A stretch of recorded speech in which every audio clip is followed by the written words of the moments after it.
Hello everyone, आप सभी लोगों का स्वागत करता हूं मैं आपके इस प्यारे से चैनल इंजीनियरिंग आचार्य में। आज हम देखने वाले हैं कि जो आपका ट्रेनिंग मेथोलॉजी का जो आपका सब्जेक्ट है उसके आज सिलेबस के बारे में हम आज एनालिसिस करने वाले हैं। उसमें हम देखने वाले हैं कि आपका कौन कौन से यूनिट उसमें हैं और वो यूनिट आपके एग्जामिनेशन के लिए कितने इंपॉर्टेंट रोल अदा करते हैं। प्लस आपका जो टीचिंग का आपके अंदर जो टीचिंग के गुण आपको विकसित करने हैं वो आपका कौन कौन से ऐसे यूनिट्स हैं जिसको पढ़ने के बाद आपके अंदर टीचिंग के गुण और भी ज़्यादा आपके अंदर विकसित होंगे। उन सारे यूनिट के बारे में आज अब मैं आप लोगों को बताने वाला हूं। और मैं ये भी बताऊंगा कि आपका कौन कौन से यूनिट ऐसे हैं जिससे ज़्यादा आपके क्वेश्चन आपके एग्जामिनेशन में आपसे पूछे जाते हैं। तो उन सारे यूनिट्स के बारे में मैं आज आपको डिस्कस करूंगा। तो चलिए आइए हम शुरू करते हैं। इसको हम देखने से पहले हम ये देख लेते हैं कि आपका पीओटी जो आपका सब्जेक्ट है आपका ट्रेनिंग मेथोलॉजी, इसको और किस किस नाम से आपका जाना जाता है। तो चलिए इसको हम पहले देख लेते हैं। देखिए यहाँ पे मैंने इसको लिख कर रखा हुआ है कि देखिए आपका जो ट्रेनिंग मेथोलॉजी होता है इसको आपका और भी इसके अलग अलग नाम है। इसके देखिए 3 4 5 6 नाम है। इसको हम आइए देख लेते हैं। देखिए पहला यहाँ पे मैंने जैसे यहाँ पे लिखा हुआ है कि पहला यहाँ पे जैसे ट्रेनिंग मेथोलॉजी टीएम यहाँ पे लिखा हुआ है, जिसका कहते हैं जिसका फुल फॉर्म होता है ट्रेनिंग मेथोलॉजी। और यहाँ पे दूसरा इसका जो नाम होता है वो होता है पीओटी, जिसको कहते हैं प्रिंसिपल ऑफ टीचिंग।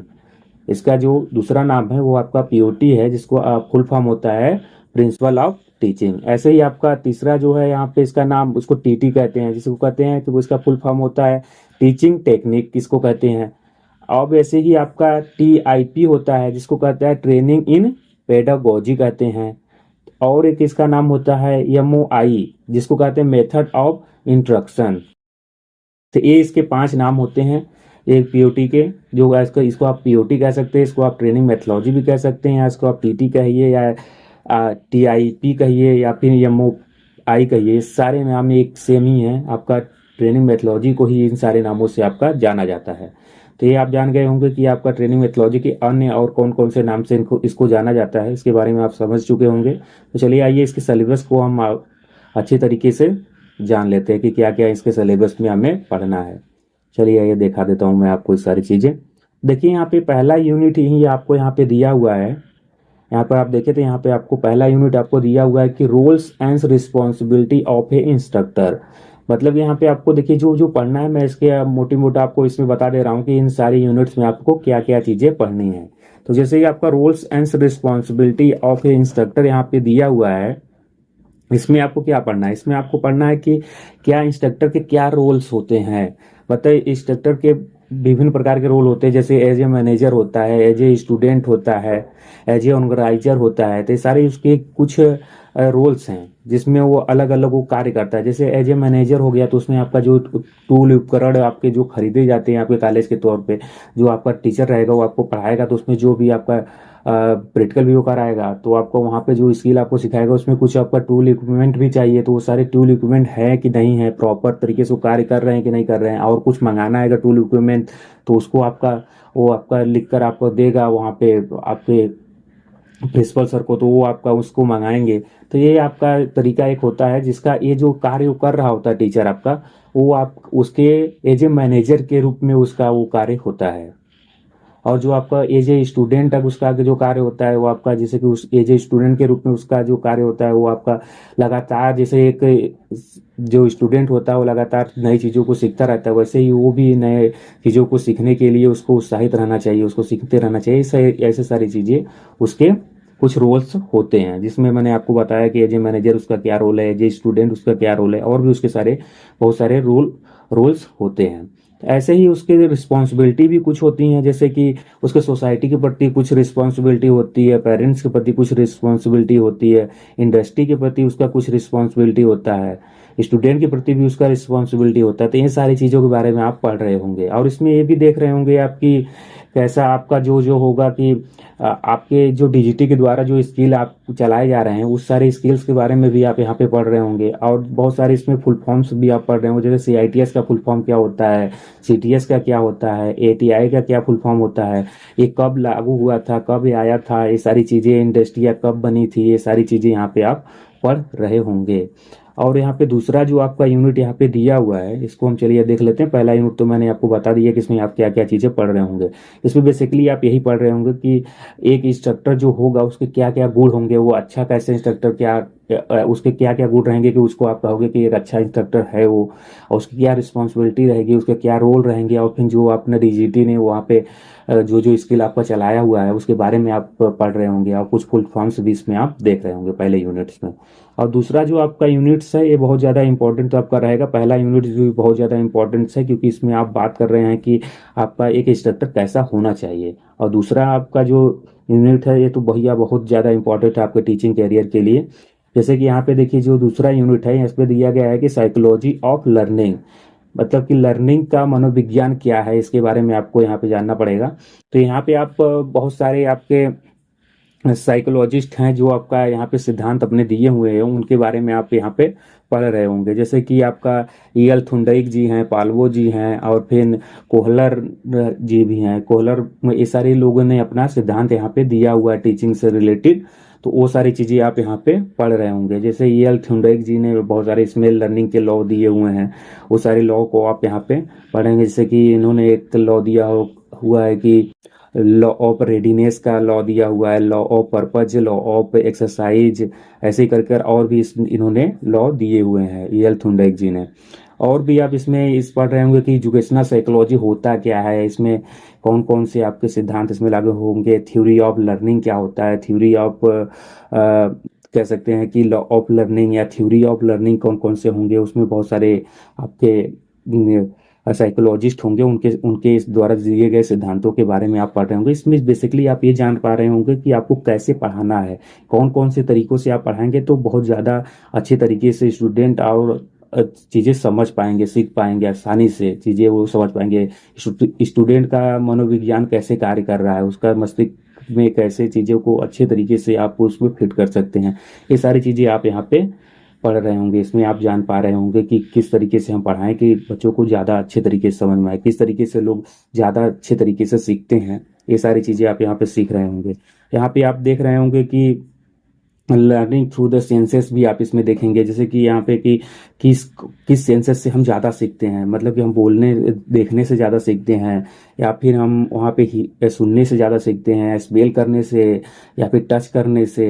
ये सारी चीज़ें आप वहाँ पे आप देख रहे होंगे कि आप किस तरीके से कि हमारी जो सेंसेस हैं, यहाँ पे आँख है, हाथ है, आपका जो जुबान है, आपका नाक है, ये सारी जो पांच हमारे सेंसेस है, इन पांचों सेंसेस से हम किस प्रकार से हम आप सीख पा रहे हो, कितना ज़्यादा हम आप सीख सीख पाएंगे, उसके बारे में आप यहाँ पे देख रहे होंगे। स्किल को भी देख रहे होंगे कि स्किल हम किससे ज़्यादा सीखते हैं, और जनरल लर्निंग मतलब कि आप थ्योरेटिकल चीज़ें किससे आप ज़्यादा सीखते हैं।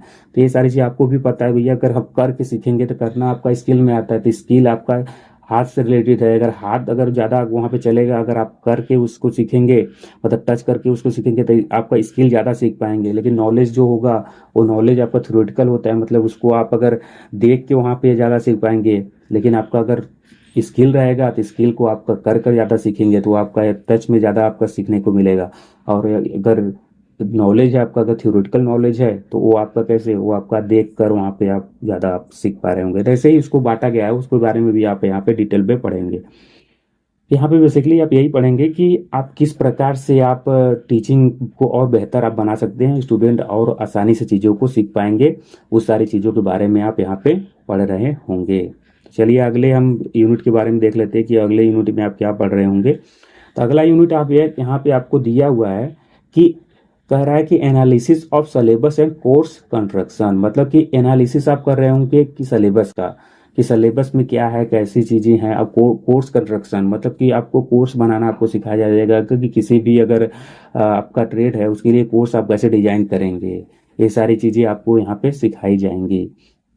तो ये सारी चीज़ें यहाँ पे आप देखेंगे कि आप किस प्रकार से आप कोर्स कंस्ट्रक्शन कर पाएंगे, और इसके क्या क्या लॉ हैं, कैसे आपका कोर्स स्ट्रक्चर किया जाता है। एडी का यहाँ पे आप देखेंगे, देखिए यहाँ पे नीचे दिया भी गया है कि एडी मॉडल से बेसिकली हम कोर्स कंस्ट्रक्शन हम करते हैं कि किस प्रकार से उसका एनालिसिस करते हैं। ए से आपका एनालिसिस होता है, फिर आपका डिजाइन होता है डी से, फिर दूसरा जो डी है उसका डेवलपमेंट होता है, आई से आपका इम्प्लीमेंट होता है, ई से इवोल्यूशन होता है। तो ऐसे आपका इसके कुछ चरण है, उसके द्वारा आप इसको आप करके एक कोर्स कंस्ट्रक्शन आप कर पाते हैं। तो ये सारी चीज़ें आप यहाँ पे आप पढ़ रहे होंगे, आप सिलेबस को ब्रेक कैसे किया जाता है, कैसे उसको अलग अलग फॉर्म में उसको तोड़ा जाएगा, ये सारी चीज़ें आप यहाँ पे पढ़ रहे होंगे। तो ये भी आपका जो यूनिट है बहुत ही इम्पोर्टेंट आपका रोल अदा करता है। आपके कह दें अगर हम CITES का फाइनल एग्जामिनेशन में से भी ज़्यादा क्वेश्चन पूछे जाते हैं, प्लस आपका जो आपका टीचिंग कैरियर आपका है उसमें भी आपका बहुत ज़्यादा ये अहम रोल अदा करेगा। ये आपका यूनिट जो है इसमें आपका जो इसको आपको ये जो ऊपर के मैंने तीनों यूनिट आपको दिखाए यहाँ पे, जो आप मैंने पहला यूनिट आपको बताया, दूसरा यूनिट जो आपको मैंने बताया और तीसरा यूनिट बताया, तीनों यूनिट आपका इंपॉर्टेंट आपका रोल अदा करेगा आपके टीचिंग कैरियर में, क्योंकि इसी में सारी चीज़ें आपको बताई जा रही हैं कि टीचिंग आपको कैसे करना है। और ये चौथा जो आपका यूनिट है इसको चलिए हम आपको दिखा देते हैं कि इसमें आपको क्या क्या चीज़ें पढ़नी है। चौथा यूनिट जो यहाँ पे दिया हुआ है इसमें आपको बेसिकली पढ़ना है कि planning of instruction and skill practice. इसमें देखिए आपको बहुत ही इंपॉर्टेंट ये भी आपका यूनिट है। इसमें देखिए आपका क्या कह रहा है, इसमें आपको कह रहा है कि आपको लेसन प्लान के बारे में आपको पढ़ना पड़ेगा कि लेसन प्लान कैसे बनाया जाता है, आपको डिमोटेशन प्लान कैसे बनाया जाता है, यहाँ पे देखिए दिया हुआ है। और इसमें आपको देखना पड़ेगा कि किस प्रकार से इसका उपयोग करेंगे, आपको टीचिंग में आप किस प्रकार से इसका उपयोग कर रहे होंगे। इसमें आपको क्वेश्चन एंड क्वेश्चनिंग टेक्निक क्या होंगे, यहाँ पे देखिए दिया हुआ है क्वेश्चन एंड क्वेश्चन टेक्निक क्या होंगे। कैसे मतलब कि क्लासरूम में कैसे क्वेश्चन पूछे जाते हैं, ये नहीं कि कभी भी कोई भी क्वेश्चन आप पूछ देंगे, उसको क्वेश्चन पूछने के भी एक तरीका होता है, क्वेश्चन के बहुत सारे टाइप्स होते हैं, उस सारे टाइप्स को भी आप यहाँ पे पढ़ रहे होंगे। तो ये सारी चीज़ें आप यहाँ पे पढ़ रहे होंगे। आप यहाँ पे ये भी पढ़ रहे होंगे कि इंफॉर्मेशन सीट क्या होता है, यहाँ पे जॉब सीट क्या होता है, असेसमेंट सीट क्या होता है, ये सारी चीज़ें आप यहाँ पे पढ़ रहे होंगे।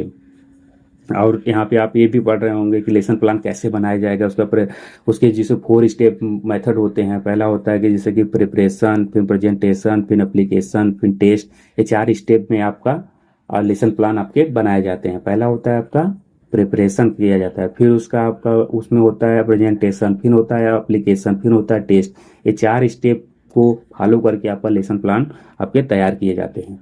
तो ये सारी चीज़ें आप यहाँ पे पढ़ रहे होंगे। और आपका जो ये भी जो आपका यूनिट है बहुत इंपॉर्टेंट है, क्योंकि आप इसमें लेसन प्लान और डेमो प्लान बनाना आप सीख रहे होंगे। आप माइक्रो टीचिंग क्या होता है इसके बारे में आप जान रहे होंगे। ये भी टीचिंग एरिया से रिलेटेड बहुत ज़्यादा इंपॉर्टेंट है आपका यूनिट होता है। इसको अगर आप अच्छे से नहीं पढ़ेंगे तो आप टीचिंग अच्छे से नहीं कर पाएंगे, क्योंकि आपको लेसन प्लान ही नहीं बनाना आ रहा होगा, डेमो प्लान ही नहीं बनाना आ रहा होगा। तो ये जो ऊपर के मैंने 3-4 अभी यहाँ पे 4 थे आपको यूनिट बताएं, ये बहुत इंपॉर्टेंट आपके लिए हैं। तो इसको आप पढ़ना जरूर आपको मस्ट है। आपके जो क्लास आपके यहाँ जो क्लास चलेगा आपके कॉलेज में, ये जब भी यूनिट ये सारे यूनिट आपके क्लास में आपका चल रहा होगा आपके कॉलेज में, इसको आप मिस मत कीजिएगा। इन सारे यूनिट को आप जरूर ही पढ़िएगा। ये मैं 4 यूनिट जो आपको ऊपर का ये दिखाया हूँ, ये चारों यूनिट बहुत ही इंपॉर्टेंट है। इसको आप वेरी इंपॉर्टेंट में आप इसको टिक कर लीजिएगा। ये 4 यूनिट, और भी यूनिट इसके नीचे हैं, बट ये 4 यूनिट में जो आपको बता रहा हूँ बहुत ही इंपॉर्टेंट है यूनिट आपके लिए होंगे। और यहाँ पे देखिए नीचे का आपको यहाँ पे 5वां जो यूनिट दिया गया है कि instructional technology and facilitate learning. तो इंस्ट्रक्शनल टेक्नोलॉजी क्या होता है, फैसिलिटेट लर्निंग क्या होता है, उसके बारे में यहाँ पे पढ़ना है। तो मतलब कि यहाँ पे बेसिकली ये पढ़ना है कि इंस्ट्रक्शन देने के लिए, जो आपका टीचिंग करने के लिए कौन कौन से टेक्नोलॉजी का उसमें उपयोग किया जाता है, तो उस टेक्नोलॉजी का आपको बताना है। तो ये सारी आपको टेक्नोलॉजी वहाँ पे आपको बतानी पड़ेंगी कि कौन कौन से टेक्नोलॉजी का आपका उपयोग वहाँ पे किया जाता है। उसमें आपको कम्युनिकेशन स्किल के बारे में भी यहाँ पे पढ़ रहे होंगे। क्लासरूम कम्युनिकेशन देखिए यहाँ पे दिया हुआ है ना, क्लासरूम कम्युनिकेशन, तो कम्युनिकेशन के बारे में यहाँ पे बेसिकली आप पढ़ रहे होंगे। और फिर आप यहाँ पे एड्स देख रहे होंगे कि कौन कौन से टीचिंग एड्स आप प्रयोग करके आप टीचिंग को बहुत बेहतर आप बना सकते हैं, जिसमें आप देख रहे होंगे कि विजुअल एड्स कुछ होते हैं, कुछ ऑडियो वाले एड्स होते हैं, कुछ आपका ऑडियो विजुअल एड्स होते हैं। तो ये सारे कुछ एड्स होते हैं जिसका उपयोग करके आप टीचिंग को बहुत बेहतर आप बना सकते हैं। जैसे कि आप प्रोजेक्टर का उपयोग कर लीजिए, आपका विजुअल एड्स में आता है। और आपका नॉन प्रोजेक्टर भी ये कुछ एड्स होते हैं, उसका भी आप प्रयोग कर सकते हैं। अब आइडियो में अगर मैं बताऊं तो आइडियो में आपका रेडियो हो गया, आपका रिकॉर्ड प्लेयर हो गया आपका, ये सारी चीज़ें जो होती हैं ऑडियो एड्स में आती हैं। ऑडियो विजुअल एड्स की बात करूं मैं तो अगर आपका एक होता है साउंड फिल्म प्रोजेक्टर आपका होता है, वो भी हो जाएगा आपका। टेलीविज़न आपका जो है वो भी आपका क्या है, ऑडियो विजुअल एड्स में आते हैं। तो ये सारे एड्स के बारे में आप पढ़ रहे होंगे कि जिससे आप टीचिंग को और बेहतर आप बना सकते हैं। तो ये एड्स के बारे में आप पढ़ रहे होंगे, ये भी थोड़ा इंपॉर्टेंट है, लेकिन इसको आप वेरी इंपॉर्टेंट आपके वो जो मैंने ऊपर के 4 यूनिट बताए बहुत ज़्यादा इंपॉर्टेंट है, ये भी आपका इंपॉर्टेंट है, लेकिन उनसे कम इम्पोर्टेंट ये आपका आपका यूनिट है। अब यहाँ पे जो इसके नीचे आपका देखिए दिया हुआ है कि यहाँ पे दिया हुआ है रिटेन इंस्ट्रक्टर मटेरियल, मतलब रिटेन में आपका जो इंस्ट्रक्शनल मटेरियल होता है वो कौन कौन सा होता है, इसके बारे में आप पढ़ रहे होंगे। तो पहले ही आप इसके ऊपर ही कुछ आपने पढ़ चुके हैं आपने यहाँ पर कि कौन कौन से आपके मटेरियल आपका रिटेन इंस्ट्रक्टर मटेरियल होते हैं, जिसमें आप जॉब सीट आपने देखा, आपने लेसन प्लान जो आपने वहाँ पे बनाया हुआ था वो सारी चीज़ें आप वहाँ पे देख चुके हैं। इसमें भी आपका जो इंस्ट्रक्टर मटेरियल होता है ऊपर कुछ तो आपने पढ़ ही चुके होंगे, आपने जो यहाँ पे 4th यूनिट आपका था उसी में कुछ आपने पढ़ लिए होंगे, और वही सारी चीज़ें यहाँ पे भी आपको पढ़नी होंगी, कुछ आपको एक्स्ट्रा भी यहाँ पे देखिए आपको पढ़नी होंगी। जैसे इसमें आपको पढ़ना होगा लेसन प्लान के बारे में, वहाँ भी आपने लेसन प्लान के बारे में पढ़ा था। इसमें आपको डेमोटेशन प्लान के बारे में पढ़ना है, वो भी आपने ऊपर यहाँ पे अपने पढ़ा हुआ था। जैसे इन्फॉर्मेशन सीट के बारे में, जॉब सीट के बारे में, एक्सपेरिमेंट सीट के बारे में, और आपका प्रोग्रेस चार्ट क्या होता है, असेसमेंट सीट क्या होता है, और भी सारी चीज़ें यहाँ पे आपको पढ़नी पड़ेंगी, जो कि आपने 4 यूनिट में भी पढ़ा हुआ है यहाँ पे, और उसको डिटेल में आपको पढ़ना रहता है। तो ये भी आपने यहाँ पे 4 यूनिट में इसको पढ़ा ही होता है, तो ये भी बहुत ज़्यादा इंपॉर्टेंट नहीं होती है ये भी यूनिट, इसको भी आसानी से आप यहाँ पे कर सकते हैं, बहुत ज़्यादा इसमें आपको समय देने की आवश्यकता नहीं पड़ेगी। और आपका जो इसके नीचे आपका यूनिट दिया हुआ है, ये यूनिट नंबर आपका जो है 7, इसमें कह रहा है assessment and certification test and evolution its importance. इसमें आपको देखना पड़ेगा कि इवोल्यूशन क्या होता है, आपको देखना पड़ेगा कि असेसमेंट और इवोल्यूशन क्या होता है। तो असेसमेंट क्या होता है, इवोल्यूशन क्या होता है, इसके बारे में आपको जानना पड़ेगा, और भी आपको यहाँ पे जानना पड़ेगा कि एनएसक्यूएफ क्या होता है। इन सारी चीज़ों के बारे में आप यहाँ पे पढ़ रहे होंगे। असेसमेंट जो आपका किया जाता है, अगर मैं बताऊँ तो असेसमेंट आपका जो किया जाता है वो आपका पढ़ाते समय ही किया जाता है। जब आपको कोई चीज़ें आपको पढ़ाई जा रही होती हैं तभी आपका असेसमेंट आपका उसी समय आपका किया जाता है, उसी समय आपका असेसमेंट हो रहा होता है। और आपका जो इवोल्यूशन हो रहा होता है, इवोल्यूशन जब आपका पूरा यूनिट आपका ख़त्म हो जाता है तो आपका जो फाइनल आपका जो पेपर होता है आपका जो, उसमें आपका जो उसका ग्रेड देने के लिए आपका जो बच्चों को ग्रेड देने के लिए आपका होता है आपका असेसमेंट, इवोल्यूशन होता है। इवोल्यूशन एकदम लास्ट में होगा, जब आपका सिलेबस पूरा एकदम खत्म हो जाएगा उसके बाद में आपको अंक या ग्रेड देने के लिए आपका इवोल्यूशन होता है, उसका फाइनल एग्जाम वही आपका होता है, उसी से आपका इवोल्यूशन होता है। लेकिन असेसमेंट जो होता है वो आपका पढ़ाते समय ही होता है, जब आपको पढ़ाया जा रहा होता है तभी आपको ये देखा जाता है कि कितना बच्चा ने कितना सीखा, उसके लिए आपको कुछ क्वेश्चन पूछे जाते हैं, तो वहाँ पर जो होता है वो आपका असेसमेंट आपका हो रहा होता है, जो आपको पढ़ाते समय ही किया जाता है। इवोल्यूशन एकदम लास्ट में होता है, जब सारे यूनिट आपके खत्म हो जाए, पूरे आपका सिलेबस कवर हो जाता है, तो आपका फाइनल एग्जाम जो होता है वो आपका इवोल्यूशन आपका कहलाता है। तो ये सारी चीज़ें आपको यहाँ पे पढ़नी होगी। ये जैसे एनएसक्यूएफ के बारे में आपको पढ़ना होगा, जिसे कहता है जिसे नेशनल स्किल क्वालिफिकेशन फ्रेमवर्क आपका कहा जाता है, इसके बारे में आपको पढ़ना। ब्लूम्स टेक्नोनॉमी के बारे में आपको पढ़ना होगा, बहुत इंपॉर्टेंट आपका ब्लूम टेक्नोनॉमी है, इसके बारे में भी आपको पढ़ना होगा। तो ये भी थोड़ा सा इंपॉर्टेंट आपका ये रहता है आपका यूनिट, तो इसको भी आप देख सकते हैं। इसे क्वेश्चन भी कुछ आते हैं, जैसे कि आपका असेसमेंट के बारे में, इवोल्यूशन के बारे में, एनएसक्यूएफ के बारे में, लेकिन ये भी आपका ठीक ठाक आपका रोल अदा करता है आपका टीचिंग के करियर में आपके, और फिर प्लस आपका सीआईटी के फाइनल एग्जाम में भी इससे क्वेश्चन पूछे जाते हैं। तो ये भी आपका यूनिट थोड़ा इंपॉर्टेंट रहता है। और देख लेते हैं इसके नीचे का आपका जो यूनिट आपका दिया हुआ है। देखिए जैसे यहाँ पे दिया हुआ है आपका एक यूनिट, यहाँ पे दिया हुआ है कि organisation and management of instructional function. तो यहाँ पे देखिए आपको देखना पड़ेगा कि organisation and management instructional function के बारे में यहाँ पे आपको पढ़ना पड़ेगा कि यहाँ पे कौन कौन सी चीज़ें आपका टीचिंग मैनेजमेंट में आएगी। जैसे क्लासरूम में इसमें मैनेजमेंट आता है, आपका वर्कशॉप मैनेजमेंट इसमें आता है, आपका 5 जो होता है वो आपका आता है कि 5 का आप कैसे प्रयोग करेंगे। तो ये सारी चीज़ें इसमें मैनेजमेंट में आती हैं। इसमें आप क्लीनिनेस कैसे रखेंगे आप अपने वर्कशॉप में, हर एक चीज़ों को 5S जो होता है उसमें भी आप जान ही रहे हैं कि चीज़ों को एक व्यवस्थित ढंग से रखा जाता है जिससे कि आपका कोई दुर्घटना ना हो, आप चीज़ें आसानी से आपका हो सके। 5S के बारे में तो मुझे लग रहा है आपने ITI में भी पढ़ा होगा। तो ये भी आपका एक यूनिट है, ये भी बहुत ज़्यादा कह सकते हैं खास यूनिट नहीं, इसके बारे में बहुत चीज़ें तो आप पहले से ही जान रहे होंगे। तो आप ये बहुत ज़्यादा इंपॉर्टेंट तो वैसे नहीं रहता है टीचिंग करियर में, तो वैसे भी इसका बहुत ज़्यादा रोल अदा नहीं होता है, तो ये वैसे नॉर्मल ही है।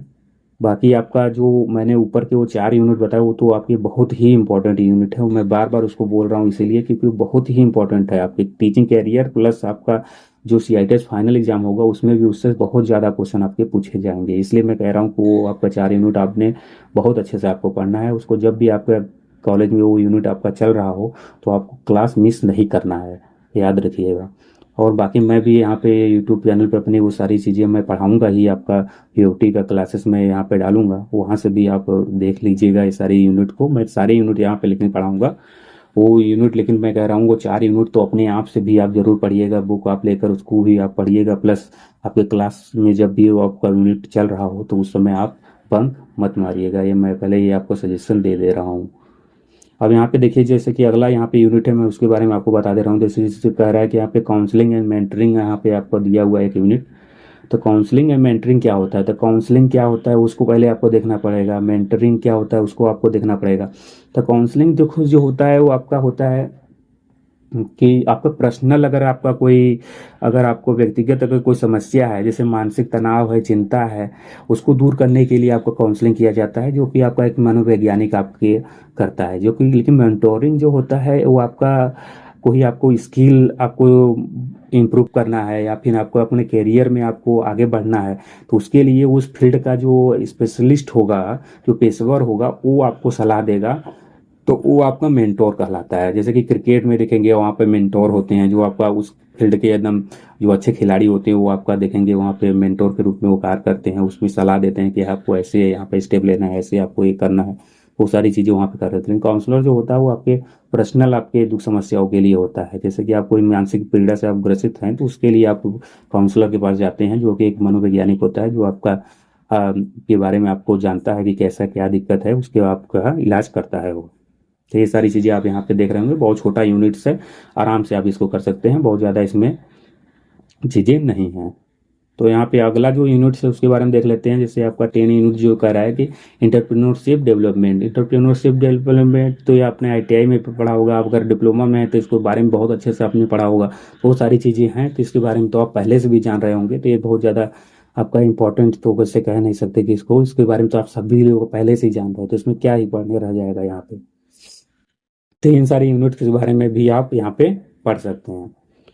और जो आपका अगला यहाँ पे दिया हुआ है यहाँ पे सब्जेक्ट, उसके बारे में देख लेते हैं। जैसे कि यहाँ पे देखिए दिया हुआ है कि यहाँ पे अगला जो आपका यूनिट दिया हुआ है, अगला दिया हुआ है यहाँ पे यूनिट की ICT and internet distance learning. यहाँ पे ICT क्या होता है, प्लस आपका इंटरनेट डिस्टेंस लर्निंग आपका क्या होता है उसके बारे में यहाँ पे दिया हुआ है कि आपका जो दूर आपका चलता है, आपका जो इंटरनेट लर्निंग आपका जो होता है मोबाइल फ़ोन से आप पढ़ रहे हैं, आपका हाइब्रिड लर्निंग आपका होता है, हाइब्रिड डिस्टेंस लर्निंग होता है, जिसमें आपका कुछ क्लासेस तो आपका जो जब प्रैक्टिकल जैसे होता है आपका, तो आपका कॉलेज में जाकर आपको करना होता है, बाकी आपको जो थ्योरी होता है वो ऑनलाइन ऑनलाइन आपको पढ़ा दिया जाता है। तो ये सारी चीज़ें इसमें आप जान रहे होंगे कि किस प्रकार से आपका डिस्टेंस लर्निंग आपका काम करता है, उसमें कौन कौन से आपके तरीके हैं, वो सारे तरीकों के बारे में आप यहाँ पे सीख रहे होंगे। तो ये भी आपका टीचिंग में बहुत ज़्यादा हेल्पफुल रहता है, तो ये भी आपका यूनिट आप अगर पढ़ लें तो बहुत अच्छा रहेगा।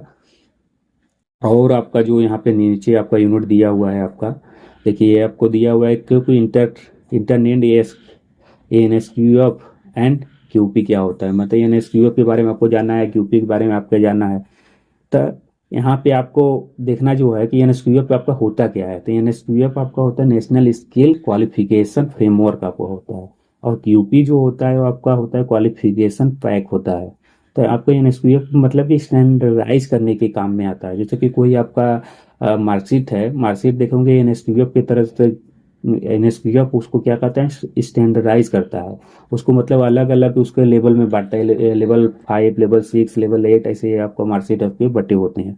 जैसे कि आईटीआई वालों का कुछ अलग लेवल का होता है, हमारा कुछ डिप्लोमा वालों का कुछ अलग लेवल रहता है। फिर उसके बाद अगर आपका बीटेक का कोई टेक्निकल आपका डिग्री है तो उसका कुछ अलग लेवल होता है, उसको लेवल में बांटने का एनएसक्यूएफ आपका कार्य करता है। इसके बारे में भी आप यहाँ पे आप पढ़ रहे होंगे। आप प्रिंसिपल ऑफ एडल्ट अर्निंग यहाँ पे जो दिया हुआ है आपका अगला यूनिट, यहाँ पे प्रिंसिपल ऑफ एडल्ट अर्निंग, ये देखिए इंपॉर्टेंट है। इसको मैं कहूँगा आपको कि इसको आप जरूर पढ़िएगा अपने आप से भी, और फिर आपका जो क्लास यहाँ पे आपके चल रहा होगा आप एक कॉलेज में, तो इसको आप मिस मत कीजिएगा। प्रिंसिपल ऑफ एडल्ट अर्निंग आप जरूर पढ़िएगा, ये आपका टीचिंग में बहुत आपका हेल्पफुल रहेगा। प्लस इससे क्वेश्चन भी आपके आते हैं सीआईटीएस में। तो यहाँ पे जो आपका होता है आपका प्रिंसिपल ऑफ एडल्ट लर्निंग जो होता है आपका, ये एंड्रागोजी इसको कहा जाता है, andragogy, goji, goji, andragogy. Andragogy के अंतर्गत आपका क्या होता है, एडल्ट लर्निंग आता है। और पेडागोजी जो होता है, पेडागोजी एक होता है, इसको थोड़ा हटा दूं मैं तो, पेडागोजी एक होता है आपका पेडागोजी, पेडागोजी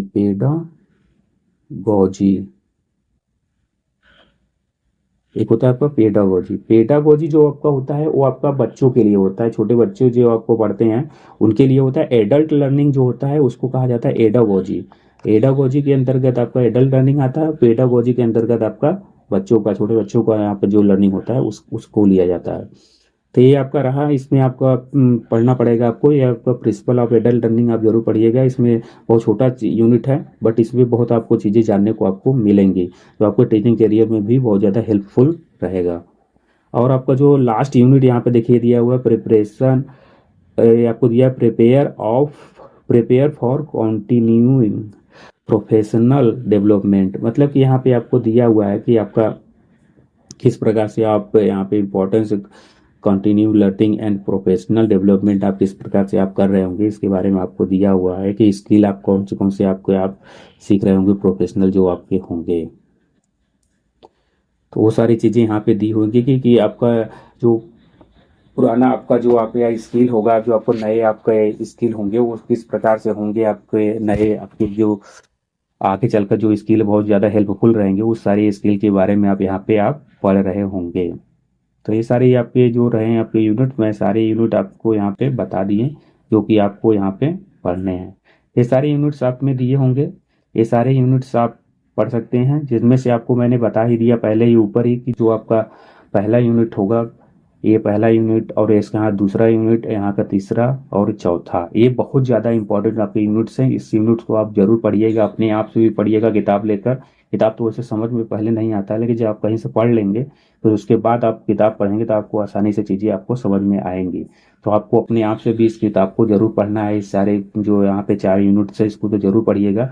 नीचे के 2-3 यूनिट जो आपको दिए हुए हैं इस ये भी थोड़े इंपॉर्टेंट है, तो इसको भी आप चाहें तो पढ़ सकते हैं अपने से, नहीं तो आप सिर्फ वीडियो देख लेंगे, आप इसका क्वेश्चन ही प्रैक्टिस कर लेंगे, तब भी आपके लिए बहुत ही इंपॉर्टेंट रहेगा, तब भी आपके लिए हेल्पफुल हो जाएगा। तो ये सारे आप यहाँ से पढ़ सकते हैं। आप यहाँ पे देख सकते हैं कि कौन कौन सारे यूनिट हैं। तो आपको मैंने बता ही दिया कि कौन कौन से यूनिट्स आपके एग्जाम के लिए रिलेटेड होंगे, बहुत ज़्यादा इंपॉर्टेंट, प्लस आपके टीचिंग करियर के लिए भी इंपॉर्टेंट होंगे। ये सारी चीज़ें मैंने आपको बता दी। तो फिर मिलेंगे अगले एक नए वीडियो के साथ, तब तक के लिए ओके, बाय बाय।